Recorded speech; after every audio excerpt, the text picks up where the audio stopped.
Bonjour et bienvenue au studio Air et Cosmos dans lequel nous allons parler de robotique terrestre et nous avons pour ça deux invités de marque aujourd'hui. Je vous laisse vous présenter. Je suis le colonel David Schuster et je travaille à l'état-major de l'armée de terre. Je suis référent robotique dans cet état-major. Et je suis Joël Morillon, donc je suis le coordonnateur de l'activité robotique du groupe Nexter. Alors, la première question elle est simple. Est-ce qu'on peut définir ce que c'est que la robotique terrestre pour les armées ? Oui, alors la robotique terrestre, c'est un sujet assez ancien pour nous, puisqu'on a des robots depuis très longtemps dans l'armée de terre.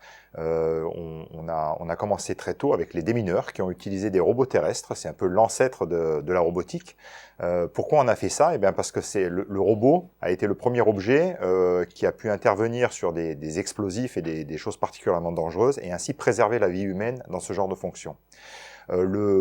Le temps passant, les technologies évoluant, on s'est rendu compte que de plus en plus de capacités allaient s'ouvrir à nous dans le cadre de la robotique. Et il y a 2 ans, on a lancé un projet au sein de l'armée de terre, le projet Vulcain, pour explorer maintenant le potentiel de la robotique terrestre. Et quand on regarde les différentes... Est-ce qu'ils sont déjà catégorisés ? Est-ce que les petits, les gros, les missions, comment est-ce qu'on fait ? Oui, alors aujourd'hui, les robots, effectivement, peuvent être catégorisés en taille, typiquement, donc des engins petits. Alors les engins historiques, comme le disait David, effectivement, ont quelques centaines de kilos, donc sont utilisés pour le contreminage ou la gestion des engins explosifs. Ensuite, après le conflit d'Irak dans les années 2000, on a vu apparaître en fait des engins pour une autre application qui était la reconnaissance, donc des systèmes plus petits, plus faciles à mettre en œuvre, portables, projetables même éventuellement, qui permettaient en fait de projeter les yeux et les oreilles finalement des personnels avant de s'engager dans des zones potentiellement dangereuses. Donc cette gamme-là est devenue, avec les engins historiques dédiés à la gestion des explosifs, en fait, est devenue opérationnellement très exploitée, en fait. Donc, c'est ce que vous avez. Voilà, donc j'en ai effectivement un exemple pour fixer un peu les idées. Donc ça va être un engin représentatif, en fait, de ce qui est déployé dans beaucoup d'armées maintenant dans le monde. Donc la première application, c'est effectivement de projeter ses yeux et ses oreilles. On a un engin qui va pouvoir être téléguidé dans son mode le plus basique, donc dans des zones potentiellement dangereuses, mais on verra également que les capacités en fait de ces machines sont bien au-delà en fait de cette fonction d'observation. Donc un robot, juste pour terminer, donc et pour mettre un peu une base commune, donc un système robotisé, donc c'est toujours constitué au moins du robot lui-même, d'un poste de contrôle, donc qui va permettre à l'opérateur, donc dans ce mode basique finalement d'opérer le robot et d'aller voir finalement ce qui l'intéresse. Et puis donc une mission, donc la mission ça peut être l'observation, mais ça peut être aussi, on le verra un peu tout à l'heure, donc des missions très très diversifiées, donc ça peut être de la détection chimique, radiologique, ça peut être faire de la déception, générer du bruit par exemple pour attirer l'attention d'un côté, ça peut être même de l'armement pour certains robots. Donc là ça c'est déjà opérationnel. Alors cette gamme-là est opérationnelle, ceux-là le sont, effectivement, sont utilisés par l'armée de terre, donc pour des applications effectivement qui sont celles que j'ai citées. Et alors si je reste sur ma catégorisation, parce que dans l'aviation on aime bien catégoriser les choses, les tailles un petit peu plus grosses, alors on a vu par exemple dans l'extinction de l'incendie de Notre-Dame, on a vu des robots terrestres qui tiraient du coup des tuyaux énormes. Est-ce qu'on imagine des choses encore plus grosses que ça ? Oui, alors dans les catégories, donc ça, c'est effectivement des choses qui sont opérationnellement exploitables. En fait, maintenant, on travaille avec l'armée de terre sur des machines plus grosses, donc typiquement donc celui que vous citiez donc fait quelques centaines de kilos. Donc aujourd'hui, on s'intéresse beaucoup à des gammes de 2 tonnes et plus, puisqu'on réfléchit dès à présent à des engins de plusieurs dizaines de tonnes, voire à des chars en fait, donc qui sont robotisés, donc à un horizon plus ou moins lointain, et pour des applications effectivement qui, comme on le disait tout à l'heure, peuvent être très très variés, effectivement, comme David peut-être peut le dire. Et en termes de déplacement, on voyait par exemple Boston Robotics qui nous faisait des sortes de chiens qui permettaient de porter des équipements. Est-ce que ça c'est pertinent ou c'était vraiment du gadget et joli pour les médias ? Alors, ce sont d'excellents démonstrateurs, ce sont des prouesses technologiques. Maintenant, qui dit prouesse technologique dit aussi un certain coût. Et nous, dans notre approche capacitaire, on a besoin de masse. Les robots vont contribuer aussi à nous renforcer en termes de masse sur le terrain. Quand Joël évoquait des plateformes de 2 tonnes, ce sont des plateformes qui vont pouvoir emporter de l'armement. Là, vous avez un robot plus petit qui est utilisé pour des reconnaissances. Mais aujourd'hui, la question qu'on se pose, nous, et qui motive un peu notre réflexion, c'est comment descendre au plus bas niveau des capacités d'agression qui aujourd'hui sont réservés à des véhicules. Et on se dit qu'avec des plateformes semi-intelligentes, classe 1,5 tonne, 2 tonnes, on va pouvoir descendre ces capacités-là au niveau du groupe de combat. Donc oui, Boston Dynamics, il y a vraiment des choses incroyables au niveau techno, mais demain, nous, on a besoin de choses plus simples, plus rustiques, plus terre-à-terre, entre guillemets, pour amener, pour leur donner un côté beaucoup plus opérationnel dans la guerre. Parce que très clairement, le coût d'avoir un système avec des pattes qui marchent, c'est joli dans Star Wars, mais concrètement, ça coûte tellement cher et le gain opérationnel n'est pas suffisant pour que ça vaille le coup d'investir pour l'instant dans ces technos-là. Aujourd'hui, c'est clairement le constat qui est fait côté armée de terre, oui. Alors, si on regarde l'état de l'art, ce qui se fait partout dans le monde, on avait parlé, par exemple, la Russie avait beaucoup communiqué autour de ce drone qu'ils avaient déployé en Syrie. On l'a pas vu d'ailleurs en Ukraine. Peut-être que le retour d'expérience n'était pas très au point. Donc, aujourd'hui, quelles sont les armées les plus avancées et les exemples de projets qu'on peut voir aujourd'hui opérationnels? La Russie, effectivement, a déployé des Uran 9 en Syrie.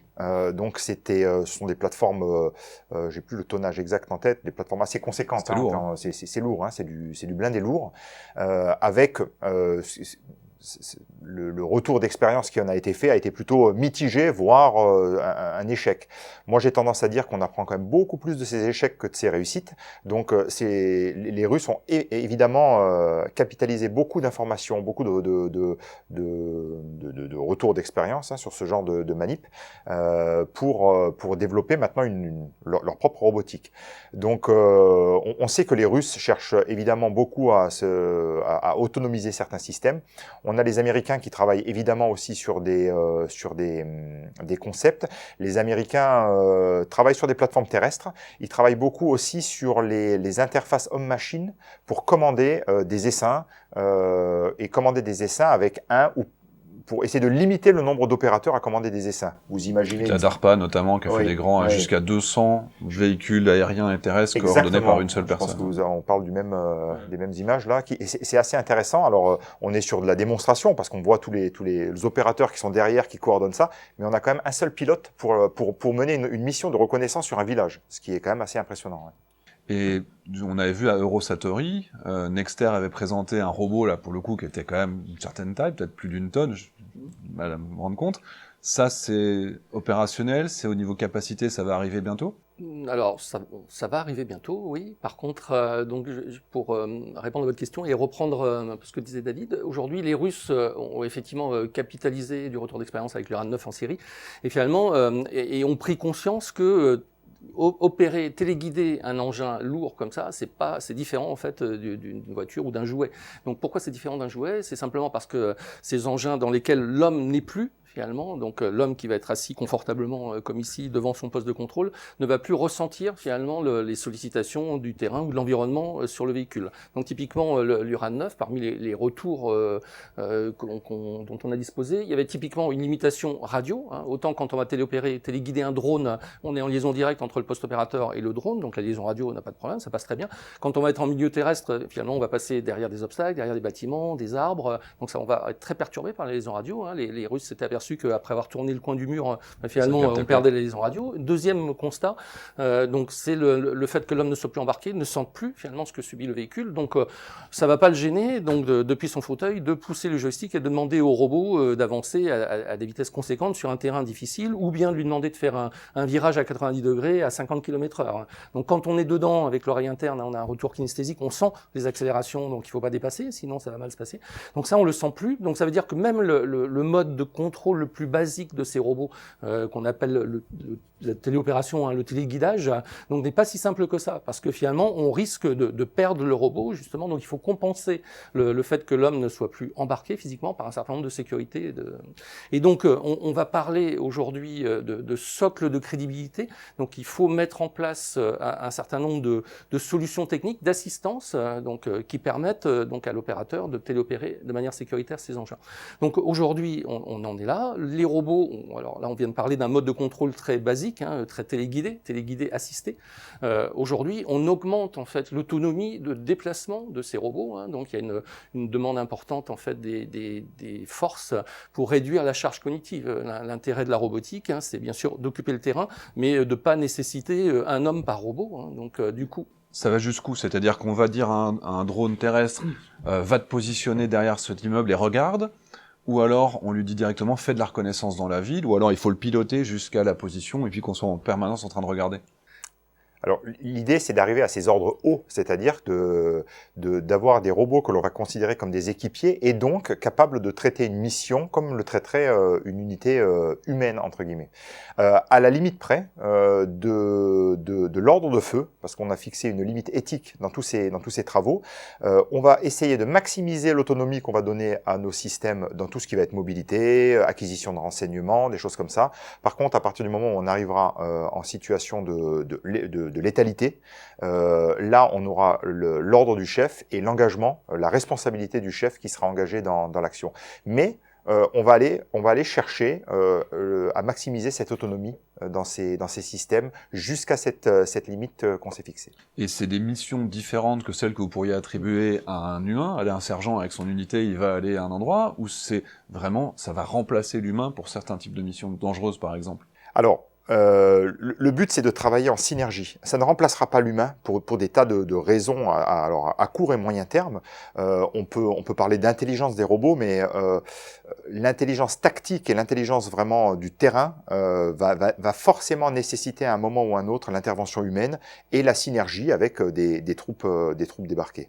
Donc l'idée, c'est peut-être pas de donner exactement les mêmes missions. Aujourd'hui, on imagine ça. On dit, tiens, aujourd'hui, je donne telle mission à des hommes. Est-ce que demain, je vais donner la même mission à des robots? Et c'est là tout l'intérêt de la réflexion, c'est de se dire, on part de ce constat-là, mais on pressent que, fort des capacités des robots, d'observation, de détection, certaines missions vont évoluer dans leur métrique, ils vont pouvoir faire des choses plus loin, ils vont pouvoir travailler beaucoup plus des phénomènes de saturation, et surtout, certains de ces robots seront sacrifiables.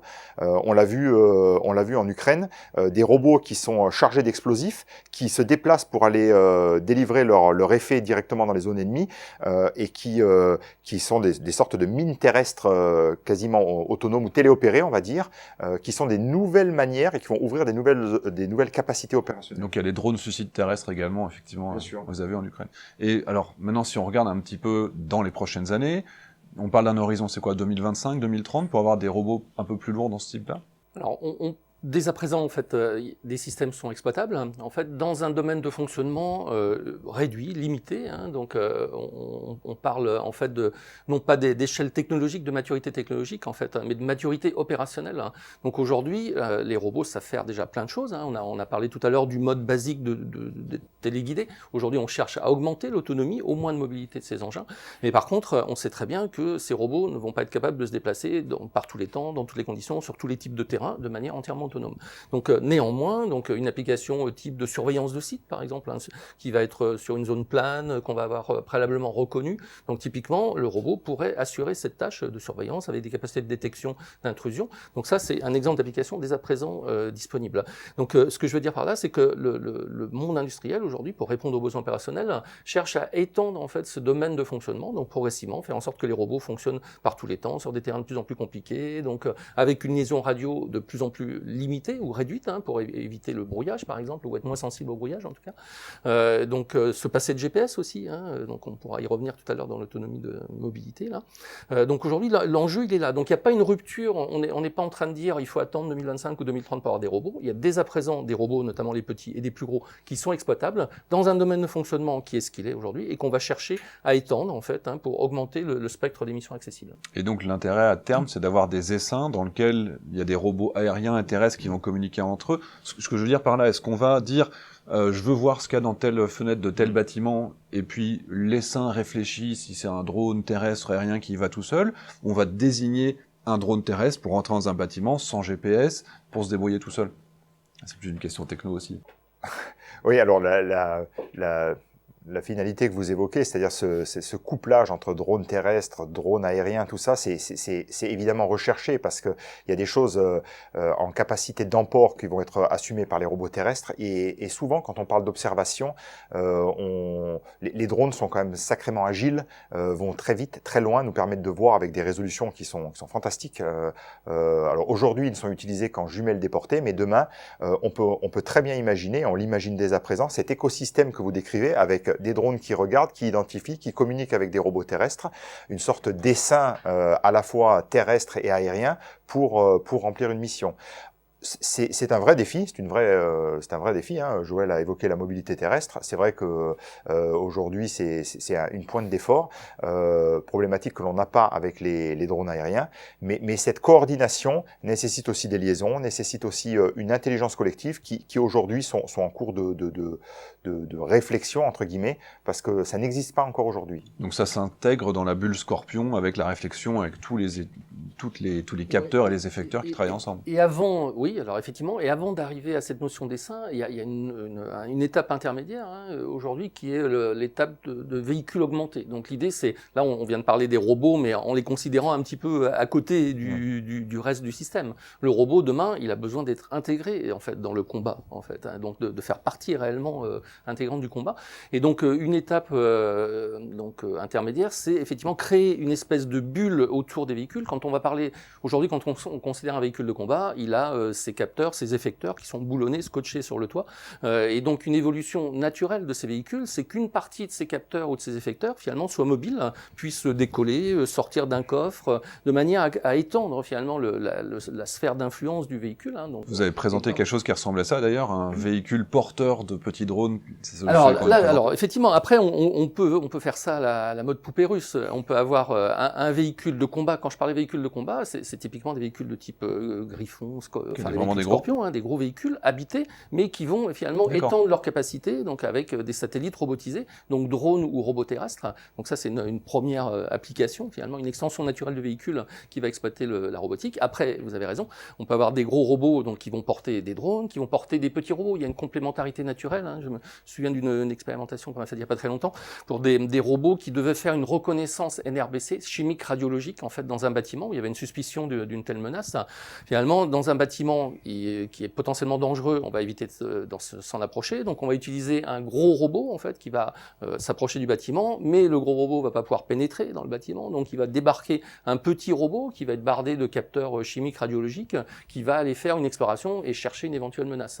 Donc, ça, c'est un exemple de combinaison. Donc, les essaims, effectivement, que vous avez évoqués, c'est clairement une étape, hein, donc un sujet sur lequel on travaille. Par contre, cette complémentarité naturelle finalement entre des vecteurs terrestres, aériens, des petits, des gros, des moyens, donc c'est aussi quelque chose d'extrêmement important et encore une fois donc en liaison avec les véhicules de combat, avec les systèmes de combat disponibles actuellement. Et les enjeux pour les armées, c'est quoi? C'est la formation, c'est la montée en puissance, c'est finalement on va réussir à avoir un peu moins d'humains parce qu'on a quand même des difficultés. D'ailleurs, l'armée recrute, on vous le rappelle encore une fois, parce qu'on a du mal à recruter. Finalement, ça va permettre de compléter, ou vraiment on change totalement de dimension. C'est vraiment l'armée du futur, et de toute façon, on n'a pas le choix d'y aller. Non, on est dans une dimension d'armée du futur parce que on est vraiment dans un mode synergie entre l'humain et puis le robot. Les robots ne feront pas tout sur le champ de bataille. Ils vont aider, mais encore une fois, ils ne remplaceront pas le soldat à très court et même à moyen terme sur le champ de bataille. Et donc l'enjeu, il est vraiment de changer un peu de paradigme. C'est-à-dire que si demain j'ai des robots avec des capacités d'agression vraiment accrues sur le champ de bataille, pour simplifier, demain je vais donner à un groupe de combat la puissance de feu d'une section. Donc en fait on change de braquet, on change de capacité opérationnelle sur le terrain. On l'a vu avec les drones. Les drones ont permis d'augmenter singulièrement la capacité d'observation des unités. Aujourd'hui, pas une reco sans un drone. Alors qu'il y a 10 ans, on n'était pas encore dans cette généralisation du drone pour l'armée de terre. L'armée de terre a eu des drones depuis assez longtemps aussi, mais des drones assez spécialisés. Aujourd'hui, le drone, c'est un outil du combattant. Comme, si je caricature un peu. Du Black Hornet jusqu'au petit quadcopter. Exactement. En fait, ce sont les jumelles déportées. Les plus vieux d'entre nous se souviennent des relevés qu'ils faisaient en observation avec des jumelles. Aujourd'hui, on fait ces relevés avec des drones, clairement. Et ils sont utilisés en opération sur des reconnaissances d'itinéraires, sur des reconnaissances des franchissements d'oued lorsqu'il y a des crues, des choses comme ça. On utilise systématiquement des drones. Voilà. Et également, d'ailleurs, je précise pour dire aussi que Nexter est embarqué sur le programme de munitions rôdeuses de la DGA, dans lequel vous avez fait un partenariat qui semble très très prometteur. Donc on verra aussi d'ici 2024 très rapidement des munitions rôdeuses aériennes avec Nexter. On appelle ça plutôt munitions téléopérées. Oui. Voilà, parce que justement munitions rôdeuses, il y a ce côté. Ça donne l'impression que ça tourne en rond tout seul. Que ça tourne en rond et que la munition décide d'elle-même d'accrocher sa cible et puis choisit sa cible et l'attaque elle-même, alors ce qui n'est pas le cas. tout l'enjeu, c'est vraiment de disposer de ce genre de système avec de l'autonomie sur ses plans de vol, sur la détection des cibles, mais ensuite, encore une fois, l'action du commandement sur la désignation des objectifs. Voilà. Et la saisie d'opportunités, parce que l'intérêt de ce genre de munitions, qui ont une certaine endurance en l'air, c'est peut-être de partir sur une cible A, mais de détecter une cible B à plus haute valeur ajoutée et de pouvoir la traiter sur ordre. Voilà, c'est tout l'intérêt de ce genre de... Donc l'intégration verticale et horizontale qui est déjà réfléchie. Et là, effectivement, l'Agence Innovation Défense a fait des appels à projets sur lesquels se sont positionnés nos externes. Et alors, maintenant, si on regarde simplement les défis industriels, là on parle de 2025, 2030, qu'est-ce qui est difficile ? En fait, donc on a parlé tout à l'heure de ce socle de crédibilité, c'est-à-dire le domaine terrestre, c'est un domaine difficile en fait, en termes de mobilité. Donc aujourd'hui, les enjeux sont typiquement rendre la navigation, fournir des assistances à l'opérateur pour que la navigation soit la plus autonome possible. L'enjeu majeur en fait, c'est créer un couple. Donc David l'a dit, en fait, le robot ça ne remplacera pas l'homme. Le robot, c'est un outil au service de l'homme. Et l'intérêt aujourd'hui, ou les thématiques sur lesquels on travaille, ça consiste à créer un système homogène dans lequel l'homme et le robot en fait vont travailler en coopération, où chacun va apporter en fait le meilleur de ce qu'il sait faire. Et donc l'objectif, c'est vraiment en fait, on parle d'autonomie ajustable en fait. Donc à savoir finalement, tantôt le robot va prendre la main parce qu'on lui demande de suivre la route tout seul sur 2 km. C'est une approche pré-tactique par exemple. Donc là, c'est des fonctions par exemple qui sont disponibles à ce jour. Donc le robot va faire le boulot tout seul, mais à un moment, finalement, l'ennemi va se rapprocher, donc l'homme va vouloir reprendre la main, le robot va faire de l'observation pendant que l'homme va prendre son contrôle, finalement, le contrôle de sa mobilité. Donc, et on va chercher à pondérer, de manière dynamique au cours de la mission, le rôle de l'un et de l'autre pour accéder à cette performance optimale. Donc, du coup, il y a cet enjeu, donc la place de l'homme, finalement, dans le système, ça c'est un réel enjeu. Donc, vous nous garantissez que ce sera pas Terminator à la fin, on est d'accord ? Ça sera jamais Terminator, okay. Donc non, clairement. Et en fait, on est dans un cadre parfaitement maîtrisé. Donc, et est-ce que ceux en face s'imposent ces mêmes règles ? C'est aussi une vraie question. Alors, c'est pas d'un point de vue industriel. Donc, nous, on ne fera jamais de robots entièrement autonomes, en particulier quand on parle de robots armés. Par contre, effectivement, on est obligé d'analyser ce que pourrait être un robot armé autonome, donc effectivement, pour pouvoir s'en prémunir. Et aujourd'hui, si on pousse le raisonnement d'un point de vue à nouveau purement technique, on s'aperçoit que ça peut être compliqué. Là, on a parlé en fait d'une robotique un peu classique, mais finalement, un robot, donc ça peut être un robot qui serait autonome, donc qui n'aurait plus de liaison radio, donc il va être difficile à brouiller. Un robot, il a plus besoin d'embarquer des hommes, donc on va pouvoir le faire plus furtif en fait, plus bas finalement. On va pouvoir éventuellement le doter de capacités d'accélération et de vitesse différentes de celles des véhicules, jusqu'à peut-être mettre en défaut des systèmes de défense. Nos systèmes de défense aujourd'hui ont été définis, calibrés en fait pour un certain type de menace, typiquement des véhicules dont on connaît globalement un peu le comportement. On sait qu'un véhicule, ça va pas accélérer au-delà d'une certaine limite.